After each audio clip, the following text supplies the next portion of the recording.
हर गुजरते सेशन के साथ बदजुबानी की एक नई मिसाल कायम करने वाला शख्स ख्वाजा आसफ कल वो ये कह रहा था कि मुज़ाकरात ख़त्म कर दें। मुझे ये समझ नहीं आ रही वो किससे कह रहा था। हुकूमत तेरी अपनी है भाई, जा हुकूमत से कहा ख़त्म कर दे। हमको मुज़ाकरात की भीख नहीं मांग रहे। Let me B very clear on it. आपने करने करें, नहीं करने ना करें। इमरान खान साहब और हमारे तमाम असीरान अपने केसेस को फेस करके बाहर आएंगे। अदालती रिलीफ हमें मिलेगा। हम अदालतों से अब बेगुनाह होके और अदालतों से जमानतें हासिल करके आएंगे। हम जिनके वोट की वजह से हम यहाँ पर पहुंचे हैं, वो वोट देने वालों को आप इस बिल्डिंग के बाहर आने पर कैसे गोलियां मार सकते हैं। और अगर उन्होंने को वायलेट की थी पॉलिसी, मसलन इजाज़त नहीं थी, वो यहाँ पर आ गए, तो बाबा मैं एक ट्रैफिक के सिग्नल के ऊपर अगर रेड लाइन को तोड़ता हूँ तो क्या मुझे गाड़ी से निकाल के फायर मार दोगे? 31 जनवरी तक आपको दोनों मुतालबात मानने हैं। अगर आप नहीं मारेंगे तो हम उस सूरत में भी कॉल ऑफ कर चुके हैं। 2 तारीख को standing committee on human rights का इजलास हुआ था, जिसमें स्टैंडिंग कमेटी ने इस बात पर इत्तफाक किया था कि हम पूरे पाकिस्तान की जेलों का विज़िट करेंगे और उसमें सबसे पहले इब्तिदा हम करेंगे अडयाला जेल से। उसके लिए कमेटी की तरफ से, मेरी तरफ से बाकायदा रिक्वेस्ट की गई स्पीकर अय्याज सादिक साहब को। चूँकि हम स्पीकर साहब की परमिशन उसके अंदर रिक्वायर्ड होती है। 8 तारीख को उसकी इजाज़त नहीं दी गई या उसको रिस्पॉन्ड नहीं किया गया। 8 के बाद मैंने दोबारा ख़त लिखा 15 तारीख के विज़िट के लिए। हम उम्मीद करते हैं कि आज स्पीकर साहब के चैम्बर की तरफ से हमें बाकायदा आगाह कर दिया जाएगा। चूँकि कौमी असम्बली का इजलास भी जारी है, तमाम अरकान उस कमेटी के यहाँ पर मौजूद हैं, तो हमें फौरी तौर पर इजाज़त मिलेगी और हम अडयाला का विज़िट कर सकेंगे। That is number 1। और अगर नहीं भी दी जाती मैं दोबारा लेटर लिखूँगा। मैंने 8 से पहले भी लिखा था, मैंने 8 के बाद लिखा, अब फिर मैं तीसरा लेटर लिखूंगा और ये मामला फिर हम जो अगली स्टैंडिंग कमेटी की मीटिंग है with in next 10 to 12 days उसके अंदर इंशाल्लाह टेकअप करेंगे। नंबर 1। नंबर 2, कल गुज़श्ता रोज़ शिबली फराज साहब, leader of the opposition senate, उन्होंने भी ख़त लिखा। उन्होंने इससे पहले भी ख़त तहरीर किया एजाज चौधरी साहब के प्रोटेक्शन आर्डर के हवाला से। हम उम्मीद कर रहे थे और हमें इतला भी ये दी गई थी कि आज उन्हें सेनेट के इजलास में शमूलियत का मौका दिया जाएगा। अभी जो इतला आ रही है कि शायद कोट लखपत की जो अथॉरिटीज़ हैं वो उन्हें यहाँ भिजवाने के ऊपर कंसर्न नहीं है। और मैं ये समझता हूँ कि चेयरमैन सेनेट के लिए अब ये एक बहुत बड़ा क्वेश्चन मार्क है कि उनकी अथॉरिटी को चैलेंज किया गया है। और जब उन्होंने प्रोडक्शन आर्डर जारी कर दिए हैं तो एजाज चौधरी साहब यहाँ पर क्यों नहीं पहुँचते, तो हम वेट करेंगे कि वो उसके ऊपर क्या एक्शन लेते हैं। तीसरी चीज़, कल मैं मुज़ाकरात पे आने से पहले एक बात, सिर्फ कल के गुज़श्ता रोज़ पाकिस्तान की पार्लिमानी तारीख़ में हर गुजरते सेशन के साथ बदजुबानी की एक नई मिसाल कायम करने वाला शख्स ख्वाजा आसफ कल वो ये कह रहा था कि मुज़ाकरात ख़त्म कर दें। मुझे ये समझ नहीं आ रही वो किससे कह रहा था। हुकूमत तेरी अपनी है भाई, जा हुकूमत से कहा ख़त्म कर दे। हमको मुज़ाकरात की भीख नहीं मांग रहे। Let me B very clear on it. आपने करने करें, नहीं करने ना करें, हम अपनी बात के ऊपर खड़े हैं। और दूसरा, वो वफाकी वज़ीर साहब फरमा रहे थे, तारड़ साहब, मांगे तांगे के स्टूडेंट्स वहाँ पर अलकादर यूनिवर्सिटी में ला के तो उनका को फ़ोटो सेशन करवाया गया। जनाब के पास अगर वक्त हो, मैं खैर जाना तो उनके साथ मुनासिब नहीं समझूंगा, लेकिन वो जिस टाइम भी विज़िट करना चाहें, ऑड टाइमिंग्स में भी विज़िट करना चाहें, तो जाके देख लें कि वहाँ पे मांगे तांगे के स्टूडेंट्स बैठे हुए हैं या मेरिट पे बैठे हैं। और दूसरी बात, चूँकि सोच जब डेवलप होती है तो उसके पीछे कोई ना कोई उसके मुहर्रिकात होते हैं। मुहर्रिकात ये हैं कि जिस वक्त शरीफ एजुकेशनल कॉम्प्लेक्स, जिसे हम शरीफ कॉम्प्लेक्स कहते हैं, वो बना था, मैं वहाँ पर स्टूडेंट रहा हूँ 98 में, 99 में, 2000 में। वो ट्रस्ट था, लेकिन उस ट्रस्ट के अंदर वाक़अतन वहाँ पर उस वक्त हम 10 से 12 स्टूडेंट्स थे जो external university, London university external program के अंदर वहाँ पर मौजूद थे।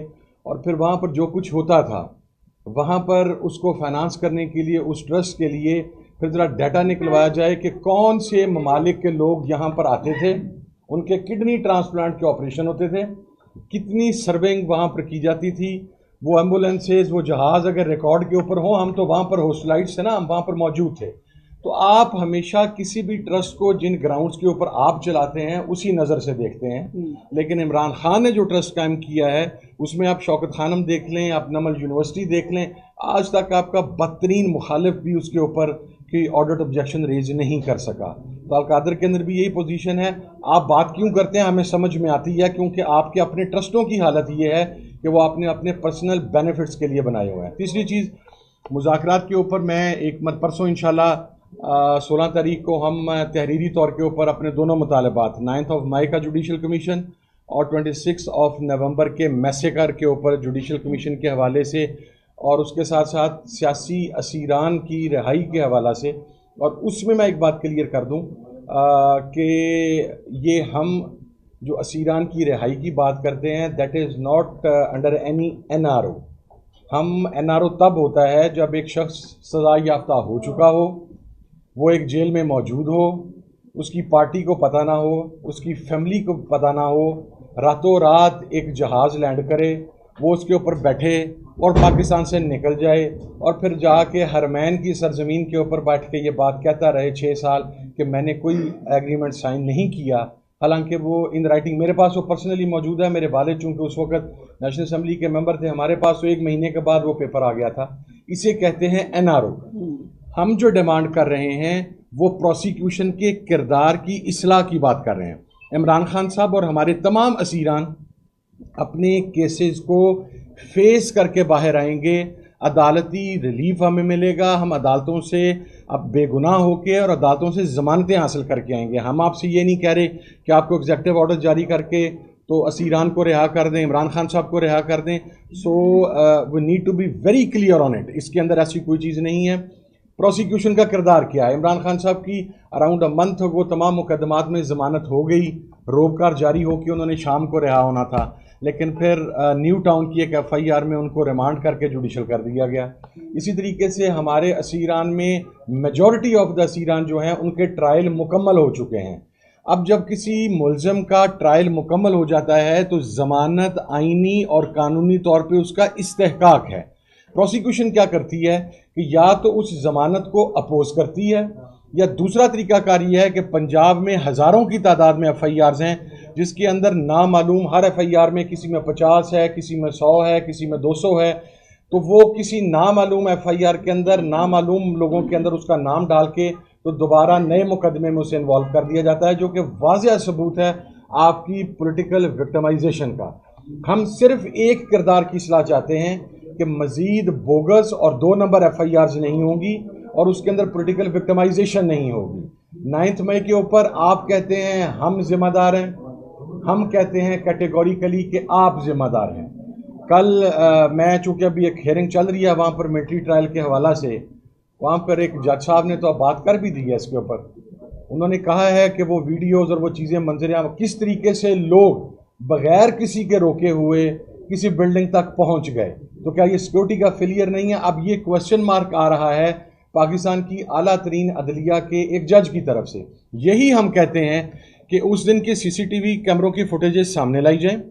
इसी तरीके से 26 नवंबर को जो मैसेकर हुआ, आप कहते हैं, पहले कहते थे ना गोली चली ना बुलेट इंजरी हुई, इनिशियली आपने ये कहा, फिर आपने कहा शायद गोली चली और शायद कोई इंजरी हुई हो, फिर आपने ये कहा कि CM KPK के सिक्योरिटी स्टाफ ने फायरिंग की, फिर आपने ये कहा कि हमें आइडेंटिफाई ही नहीं है कि किसने गोली चलाई।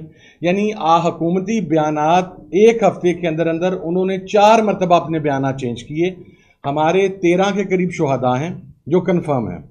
हमारे मिसिंग्स के पर्सनस के ऊपर हमने इनिशियली तादाद दी थी 200।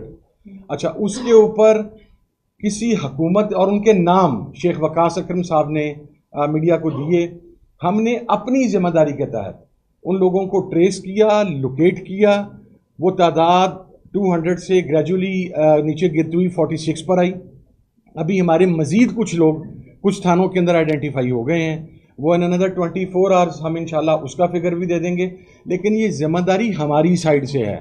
अगर हमने कुछ झूठा प्रोपोगंडा करना हो तो हम कहते रहें 400 मिसिंग है, 200 मिसिंग है, 600 मिसिंग है, इसलिए कि मिसिंग का गम हम समझते हैं। इस रजीम चेंज के ऑपरेशन के बाद इन्हीं पार्लियामेंटेरियंस ने, ये खुद भी मिसिंग हुए, इनके बाल बच्चे भी मिसिंग हुए, इनके जीजो अकरबा भी मिसिंग हुए।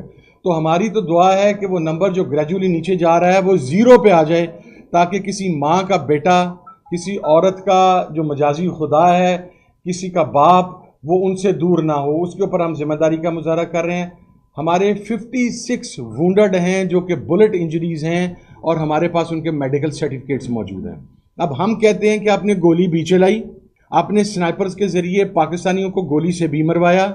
आज जिस पार्लियामेंट के अंदर और जिसकी प्रेमिसेस में खड़े होकर हम ये गुफ्तगू कर रहे हैं, यहाँ पर हम पाकिस्तान के अवाम के वोट की वजह से हैं। जिनके वोट की वजह से हम यहाँ पर पहुँचे हैं, वो वोट देने वालों को आप इस बिल्डिंग के बाहर आने पर कैसे गोलियां मार सकते हैं? और अगर उन्होंने को वायलेट की थी पॉलिसी, मसलन इजाज़त नहीं थी, वो यहाँ पर आ गए, तो बाबा मैं एक ट्रैफिक के सिग्नल के ऊपर अगर रेड लाइन को तोड़ता हूँ तो क्या मुझे गाड़ी से निकाल के फायर मार दोगे? आप कानूनी तरीकाकार इख्तियार करते, जो लोग आगे थे आप उनके खिलाफ FIRs दे लेते, आप उनको गिरफ्तार करते, आप उनके चालान अदालत में पेश करते। गोली का इख्तियार आपके पास नहीं है, इसका जवाब आपको देना पड़ेगा कि ये गोली क्यों चली। तो ये डिमांड्स हम इंशाल्लाह परसों रख देंगे। और एक चीज़ और मैं क्लियर कर दूं, अगर तो जुडिशल कमीशन के ऊपर को पेशरफ्त होती है 16 तारीख की मीटिंग के बाद, तो अगली मीटिंग होगी, और अगर कोई पेशरफ्त नहीं होती तो फिर किसी किस्म की कोई अगली मीटिंग नहीं होगी। और जो अगली मीटिंग होगी पेशरफ्त की सूरत में, ये भी मैं क्लैरिफाई कर दूं कि दोनों नुकात के ऊपर कट ऑफ डेट 31 है। 31 जनवरी तक आपको दोनों मुतालबात मानने हैं। अगर आप नहीं मानेंगे तो हम उस सूरत में भी कॉल ऑफ कर चुके हैं।